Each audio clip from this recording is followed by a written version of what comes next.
नमस्कार, मैं हूं आशीष चित्रांशी और आप देख रहे हैं द न्यूज लॉन्चर। मोदी और शाह के प्लान को एक बड़ा झटका लगा है। टीएमसी को भी शिवसेना और एनसीपी की तरह हजम कर जाने की ताक में बैठे साहेब और साहेब के कथित चाणक्य, स्वयंभू चाणक्य, दोनों अपने प्लान की तरफ बहुत तेजी से बढ़ रहे थे। 58 विधायक कोलकाता में बैठे थे। 3 सांसदों का इस्तीफा हो चुका था। 20 सांसदों की चिट्ठी बिरला तक भिजवाई जा चुकी थी कथित तौर पर यानी पहली बार ऐसा हुआ कि जब कोई ऐसी चिट्ठी जो मोदी और शाह को खुशी दे रही थी, वो चिट्ठी इस देश में किसी ने नहीं देखी। नहीं तो चिट्ठी बिरला से पहले इस देश की मीडिया के पास पहुंचती। वो चिट्ठी दिखा दिखा करके जश्न मनाया जाता और एक एक नाम गिनवाया जाता। लेकिन 3 दिन तक नाम ही बताने में गुरेज रहा, नाम बताने में परहेज रहा। चौथे दिन जाकर के नामों की गिनती गिनवाई। अब वो नामों की गिनती भी भाजपा के दफ्तर में हुई, भूपेंद्र के घर में हुई, शुभेंदु ने लिस्ट बनाई, या काकोली घोष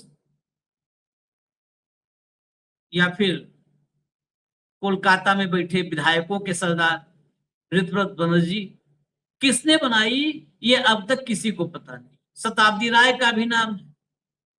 किसने बनाई सूची बनाने वाले को उससे आसान काम था चिट्ठी की फोटो खींच करके दे देते। चिट्ठी की फोटो आ जाती, पूरे देश को पता चल जाता कि ममता बनर्जी के साथ धोखा करने वाले ये 20 नाम है। खैर, चंडीगढ़ से लौट करके 3 दिन से इंतजार कर रहे हैं। दरवाजे की तरफ लगातार ओम बिरला देख रहे हैं कि कब दरवाजे से एंट्री होगी 20 सांसदों की। और आज उस दरवाजे पर लॉक लगा दिया शत्रुघ्न सिन्हा ने। जिस दरवाजे से जाना था उस दरवाजे पर ताला लगा करके चाबी लेके चले गए शॉटगन और बोले खामोश। हम इंतजार कर रहे थे शत्रुघ्न सिन्हा के किसी भी बयान का, क्योंकि बड़े लंबे समय से खामोश थे, बोल ही नहीं रहे थे शॉटगन। लेकिन बोले तो जो शत्रुघ्न सिन्हा बोले वो पूरी टीएमसी में एक नया संदेश लेकर के गया है। देखिए, कई बार क्या होता है, छोटी छोटी सी बात ही ना पूरे के पूरे माहौल को बदल देती। शत्रुघ्न सिन्हा ने कहा कि मैं ममता बनर्जी के साथ था, हूं और रहूंगा, मैं कहीं नहीं जाने वाला हूं। और ये जो बागी हैं, जो ममता दीदी छोड़ने की बात कर रहे हैं, इनको जहां जाना है जाएं, इस्तीफा करके जाएं। मतलब ये सिर्फ अपनी सफाई नहीं दी, बाकी बागियों को भी दौड़ा लिया शत्रुघ्न सिन्हा ने। जरा हेमंत भाई को लाइए, क्योंकि ये पिछले 4 दिनों में पहली बार टीएमसी के लिए कोई अच्छी खबर आई है। स्वागत है हेमंत भाई। पहली बार कोई अच्छी खबर, नहीं तो एक के बाद एक की शताब्दी राय के यहाँ ये 6 बैठे हैं तो उनके यहाँ 8 बैठे हैं। जितने अलग अलग जगहों पर बैठे सांसद थे सबको जोड़ लिया जाए तो कहीं 543 न पार कर जाए। इनके यहाँ उतने, भूपेंद्र के यहाँ उतने, धर्मेंद्र के यहाँ उतना, जितेंद्र के यहाँ उतना, रोज दिन भर यही चल रहा था।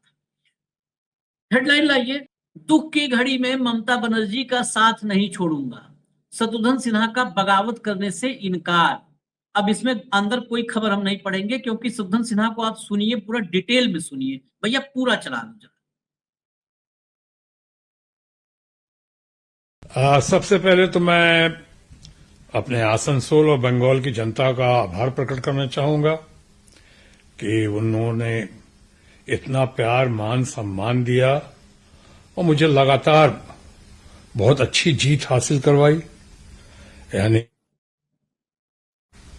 दीदी के ही आमंत्रण पे, दीदी के ही निर्देश पे, दीदी के बुलाने पे, ममता जी के कहने पे मैं आसनसोल आया था। पहली बार में रिकॉर्ड मतों से वहां जीत हुई। देश में पहला उपचुनाव था, वो जीत हासिल की। उसके बाद दूसरी बार भी बहुत अच्छी खासी जीत हासिल हुई।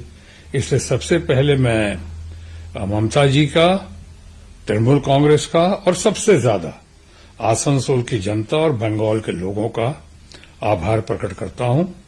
और जब आभार प्रकट कर रहा हूं तो उसमें बताना चाहूंगा कि बंगाल के, चाहे मैं तो सर्वदल प्रिय व्यक्ति हूं, चाहे जिस पार्टी के लोग हों जिन्होंने वोट दिया हमें या जिन्होंने वोट नहीं दिया, मैं उनके लिए बराबर काम करता रहा हूं और करता रहूंगा। अपनी जिम्मेदारी का एहसास है मुझे, जिम्मेदारी निभाता रहूंगा। अब रही बात ममता जी का, हमने जिक्र किया। ममता जी ने जब मुसीबत की घड़ी थी मेरी, यानी जब पटना का चुनाव, जो बहुत लोगों को पता है, पटना का चुनाव जब मैं हारा या हराया गया कुछ कारणों से, उसके बाद कोई सामने नहीं आया था।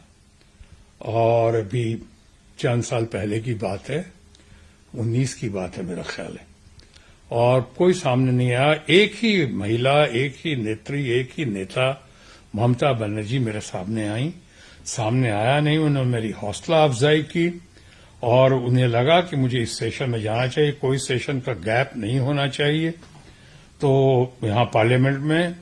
इसलिए उन्होंने मुझे कहा चुनाव लड़ने का, और उनके आदेश को अध्यादेश मानता हुआ मैं आसनसोल पहुंचा और पहली बार आसनसोल गया। कुछ लोगों की नजरों में कहते हैं he came, he saw and he conquered. ये टीएमसी और ममता जी की वजह से और आसनसोल की जनता जनार्दन की वजह से हुआ। I am grateful to them. तो अब कहना ये चाह रहा हूं, कई दिनों से मैं चर्चा का विषय हूं, चारों तरफ मेरे बारे में बातें हो रही हैं। कुछ लोग सही कह रहे हैं, कुछ लोग अफवाहों के आधार पर कह रहे हैं, कुछ लोग कह रहे हैं कि मैं तथाकथित बागी ग्रुप में शामिल हो गया हूं। ऐसे तो मेरा नेचर बागी है ही। मैं तो हमेशा कहता हूं, अगर सच कहना बगावत है तो समझो मैं भी बागी हूं।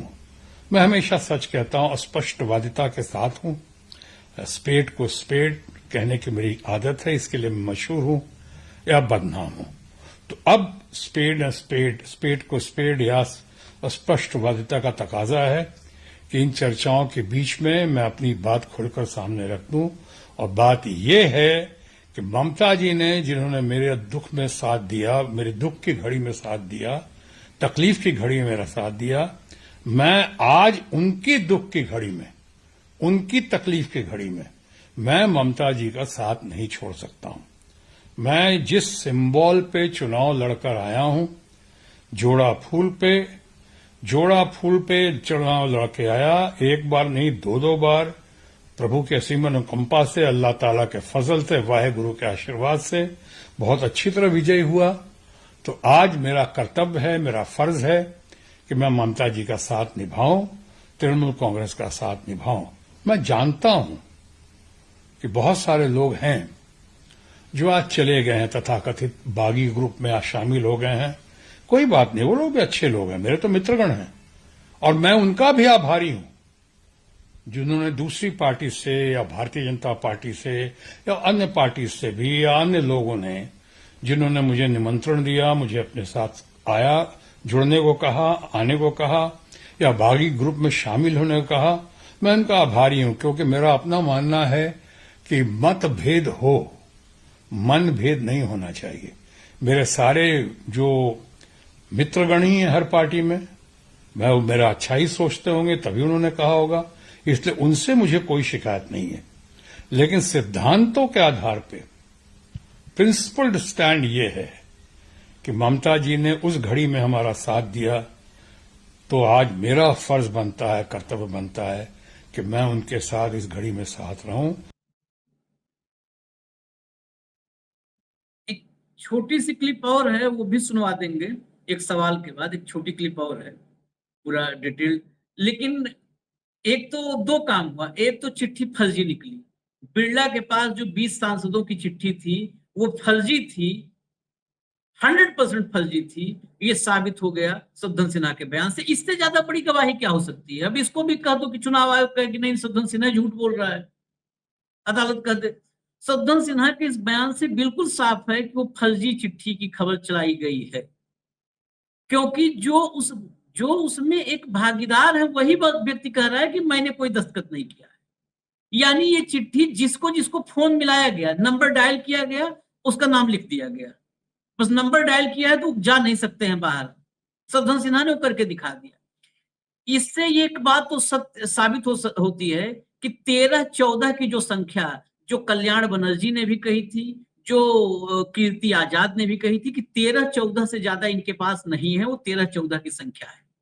13-14 के बाद ये सबको, क्योंकि सयानी घोष, जिस तरीके से सयानी घोष की जुबान पर ताला लगा हुआ है, माला राय की जुबान पर ताला लगा हुआ है, जिस तरह से शत्रुघ्न सिन्हा ने जवाब दिया है, इसका मतलब उन 13-14 के अलावा जितने नाम हैं वो सारे के सारे नाम ऐसे हैं जिनको कॉल किया गया और नाम लिख दिया गया, उन्होंने साइन भी नहीं किया, दस्तखत भी नहीं किया है। ये बात साबित हो गया हेमंत भाई शत्रुघ्न सिन्हा केस से। ये फर्जी दस्तखत की बात कर रहे थे ना, इसीलिए चिट्ठी देखिए अभिषेक बनर्जी पे क्या है, फर्जी दस्तखत का मामला चल रहा है। सीआईडी उसी चक्कर में, ममता दीदी जब बैठी थी सोनिया गांधी के साथ तो उनके घर में घुस गई थी सीआईडी कि हम फर्जी दस्तखत की जांच करने आए हैं। यहां पर तो साक्षात इस कौन सी मीडिया है जिसने नहीं चलाया है कि 20 के दस्तखत की चिट्ठी गई है बिरला के पास? कौन सी मीडिया है? मैं तो कहता हूं या तो फिर मीडिया पे मुकदमा हो। कौन सी मीडिया बताइए आप? आज दस्तखत करने वाला कह रहा है कि मैंने नहीं किया दस्तखत। आशीष भाई नमस्कार, आपको, सारे दर्शक साथियों को भी। कई बार आप भावुक हो जाते हो, ऐसे सवाल पूछ लेते हो, इस देश में मीडिया है कहाँ भाई? यहाँ तो मोदिया चल रहा है। अकेले शत्रुघ्न सिन्हा नहीं, जो प्रतिमा मंडल है टीएमसी की सांसद, उनकी भी स्टेटमेंट है। उन्होंने क्या कहा है, मैं कोट कर रहा हूं उनको। शत्रुघ्न सिन्हा साहब का तो आपने दिखा दिया, सेलिब्रिटी है।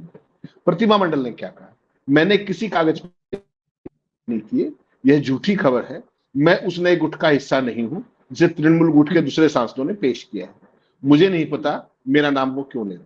आप कहें तो मैं इसका स्क्रीनशॉट भेज देता हूं आपको, अगर आप दर्शकों को लग जाएगा, वो भी स्क्रीनशॉट लोग देख, इन फ्रॉडियों को देख रहे हैं। ठीक है। आपने कहा मीडिया तो भाई साहब एक सूत्री एजेंडा आप देख रहे हो लगातार, केवल इस मामले में नहीं। मोदी और शाह अब मीडिया से बात नहीं करते। उनकी जो आईटी सेल है, वहां का एक फॉरवर्ड पूरे मीडिया का दिन का नैरेटिव बदल देता है, पूरा दिन।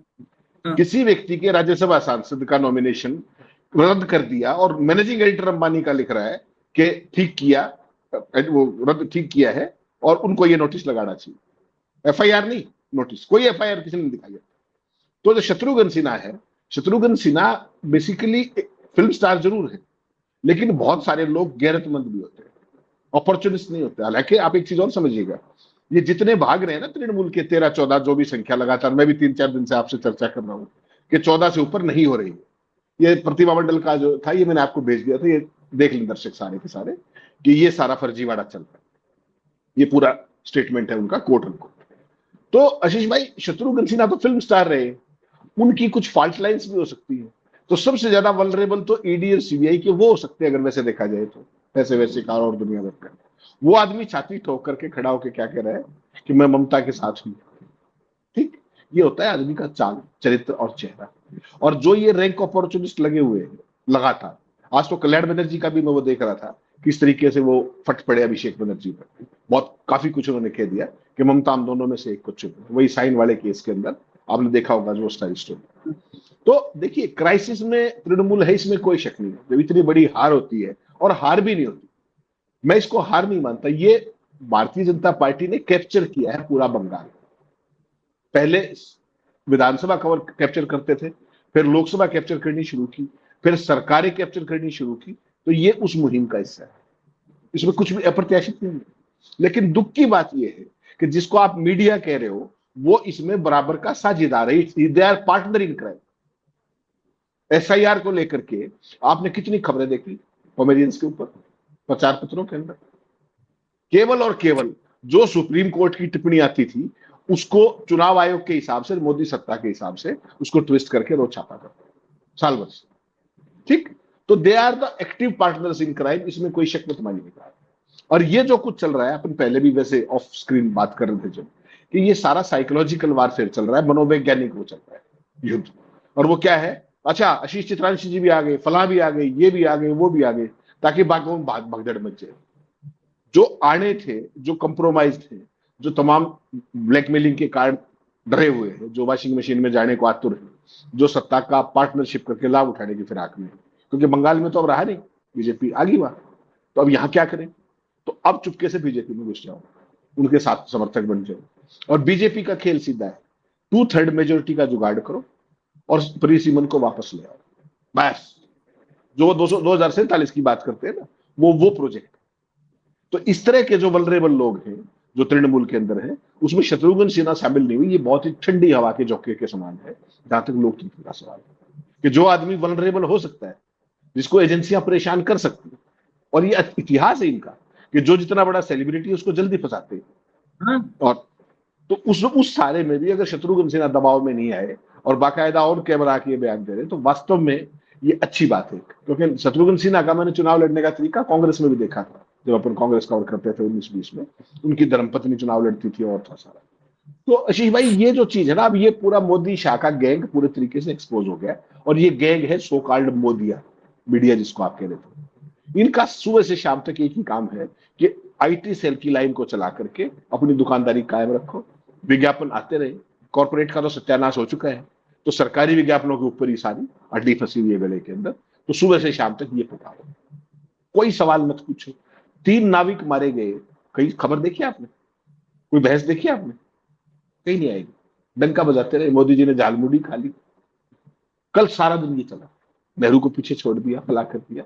इनको जो स्क्रिप्ट दे दी गई, ये उसी पे काम करेंगे। ये तो जो 20-30 साथी आप जैसे हैं, वो ये सारी चीजों को एक बहुत बड़ा खतरा उठा करके, कितना दिन उठा पाएंगे मैं नहीं कह रहा, लेकिन कम से कम देश की आंख खोलने का काम तो आप लोग कर रहे हो। वास्तव में साधुवाद की बात है। आज की तारीख में, आज खासतौर पर जब न्यूज क्लिक वाली खबर सामने आई, तो सोच लीजिए मीडिया की क्या स्थिति है। देश का सबसे विश्वसनीय अखबार जो अपने आप को कहता है, वहां भी एजेंसियां पहुंची गई थी। उसके बाद वो किस तरीके से नतमस्तक है, और आज की तारीख में उसकी क्या लाइन रहती है, ये कोई मुझे आपको बताने की जरूरत नहीं। सारे के सारे कंप्रोमाइज हो चुके हैं। महीने में एक आध खबर कोई गलती से छप जाए तो मैं कह नहीं सकता, उसके अलावा सारी जगह पे अपने संपादक फिट, सारा सिस्टम फिट, और जो चाहो वो चलाओ। और तृणमूल कांग्रेस नहीं, किसी भी पार्टी में तोड़ फोड़ करने का खेल यही है। जो विधायक दल तोड़ा है, उसके अंदर भी खेल यही है। नाम बता दो 58, नाम बता दो 60, बताओ ना 20 की चिट्ठी कहाँ है? बिड़ला साहब दिखा दे, बिड़ला दिखा दे, जो खबर चला रहे हैं 5 दिन से, वो दिखा दे 20 की चिट्ठी। मार्केट में नाम फेंक दो, फला भी आ गया, ये भी आ गया, वो भी आ गया। ये उनके मुंह पे करारा तमाचा है प्रतिमा का, और जो शत्रुघ्न सिन्हा साहब ने किया। और वास्तव में शत्रुघ्न सिन्हा का तो मैं कहने वाला था, शब्द कई बार हम लोग के ऐसे होता है कि इंट्यूशन शब्द वही। शत्रुघ्न सिन्हा का तो जोरदार ज्यादा करारा तमाचा है। क्यों है? उसके पीछे की वजह, ये भाजपाई, मोदी जी जानते होंगे, बाकी तो सब 14 के बाद आजाद हुए, लेकिन मोदी जी पहले आजाद थे, 2001 में ही आजाद हो गए थे। उससे पहले बीजेपी दफ्तर में भी आजाद थे। जब बीजेपी दफ्तर में नरेंद्र मोदी बैठते थे और लोग बताते हैं कि फलाने की चाय पूछते थे, फलाने के लिए पानी की व्यवस्था करते थे, उस दौर में, जो उस दौर की भाजपा है, 97-98 की दौर की भाजपा, उस दौर में कुल 6 से 7 नेता थे। एक दिन मेरी बात हो रही थी, मैं नाम नहीं कोट करूंगा, उन्हीं में से किसी एक से 6 से 7 नेता थे भाजपा में, जिनको चुनाव प्रचार के लिए हेलीकॉप्टर दिया जाता था। मात्र 6 से 7। और कौन कौन थे? अटल अडवाणी 2, ठीक है। इसके बाद सुषमा को दिया जाता था एक महिला चेहरा के रूप में, सुषमा उमा भारती। और उसके बाद शत्रुघ्न सिन्हा और कीर्ति आजाद, ये वो नाम थे।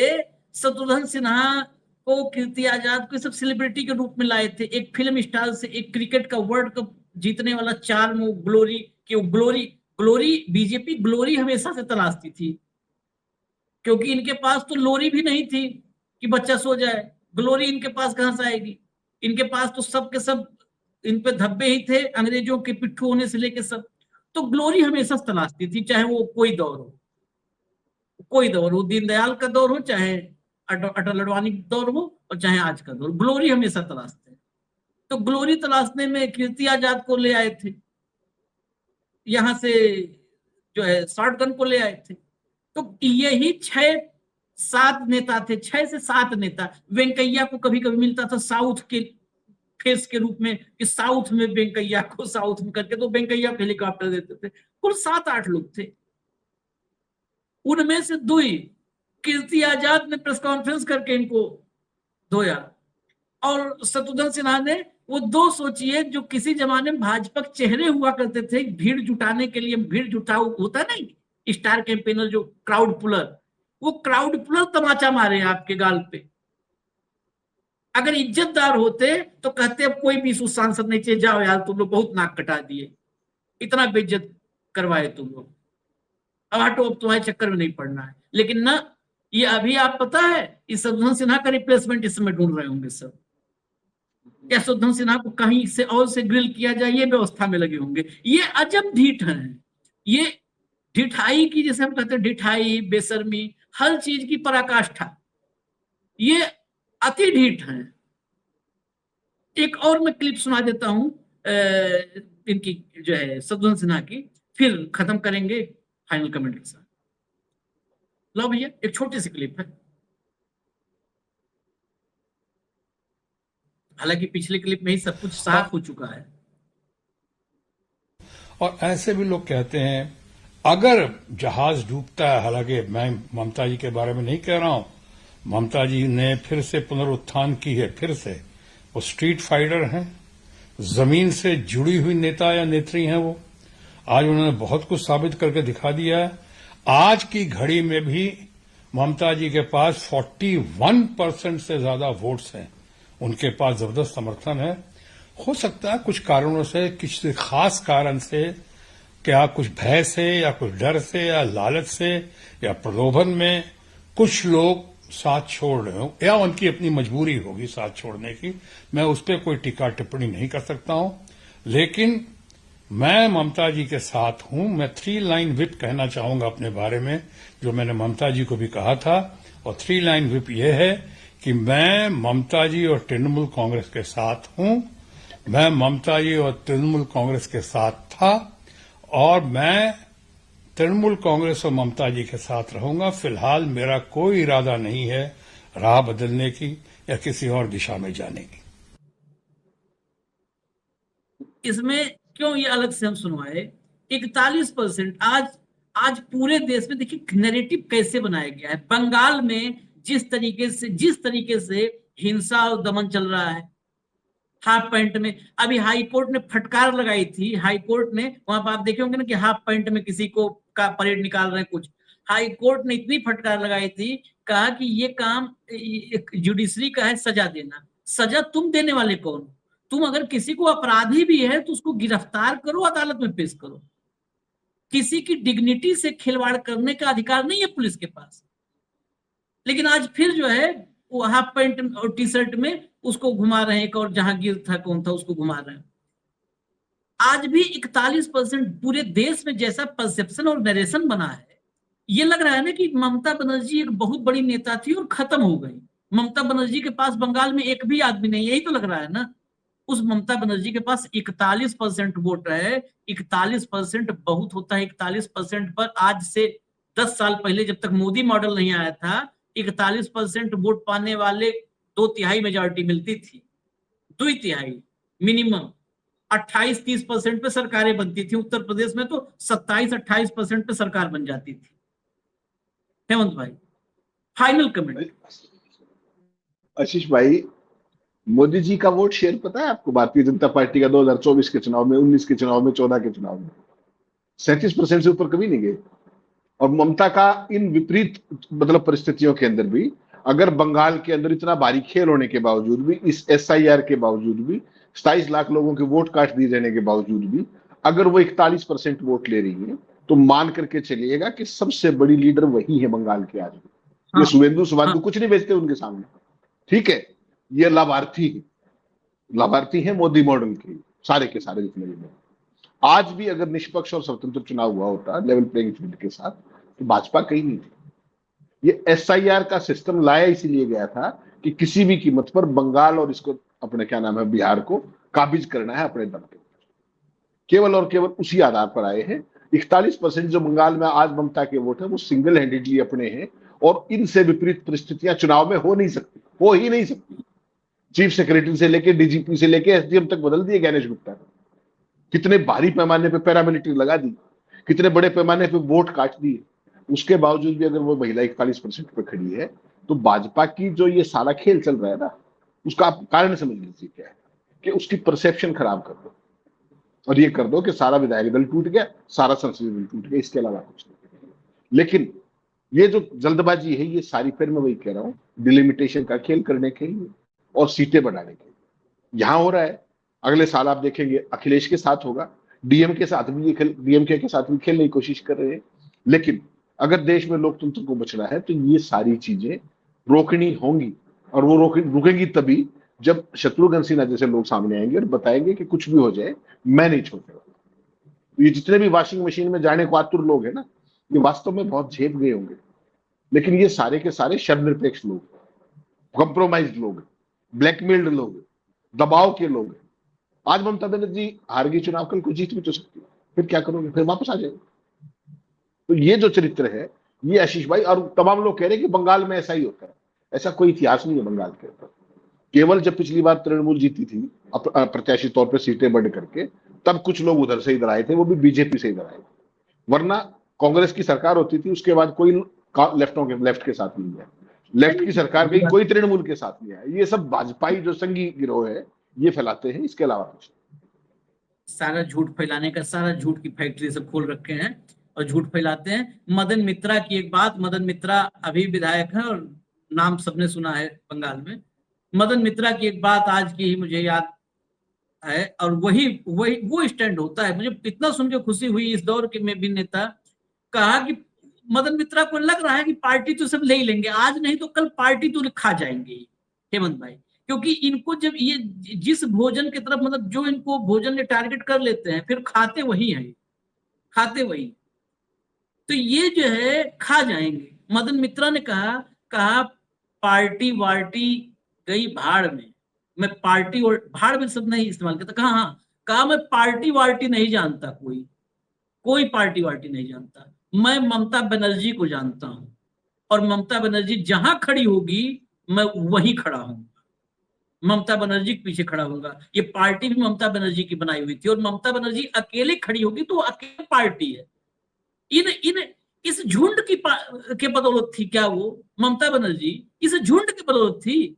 घर में से ला करके उंगली पकड़ा करके विधायक को सांसद बना दी, इस झुंड के भरोसे थी। ये झुंड भेड़ों का झुंड 2024 के आम चुनाव में 36.5% वोट वाली पार्टी सत्ता में है, और दिल्ली के अंदर, भारत के अंदर, और 41% वाली वेस्ट बंगाल वाली ममता बनर्जी अपने दम पर सिंगल हैंडेडली उसको कह रहे हैं वो खत्म होगी। इतना गजब का प्रचार, इतना गजब का प्रचार ये कहां से लाते हैं भाई?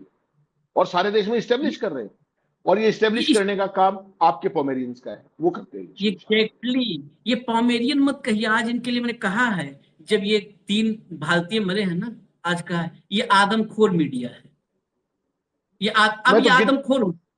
मैं तो गिद्ध मीडिया कहता हूं, मैं तो गिद्ध मीडिया हमेशा से ही कहता था कि ये गिद्ध मीडिया है। गिद्ध कहते थे, गिद्ध क्या है कि गिद्ध जिंदा को नहीं नोचते हैं, ये आदमखोर हो चुके हैं, ये जिंदा को भी नोच लेते हैं। गिद्ध तो बहुत दिन से मैं कह रहा था, लेकिन आज गिद्ध में भी रोज अपने आप को करेक्ट हम लोग करते हैं, हम लोग सीखते हैं भैया। ये आदमखोर है, जिंदा को नोच नोच करके खा लेते हैं भैया, ये आदमखोर है। इनसे इनकी तो बातें नहीं छोड़कर नहीं करो। इजाजत हमें दीजिए, क्योंकि और भी एक खबर आ गई है बड़ी, वो भी लेकर के आते हैं। धन्यवाद हेमंत भाई, बहुत बहुत धन्यवाद, नमस्कार।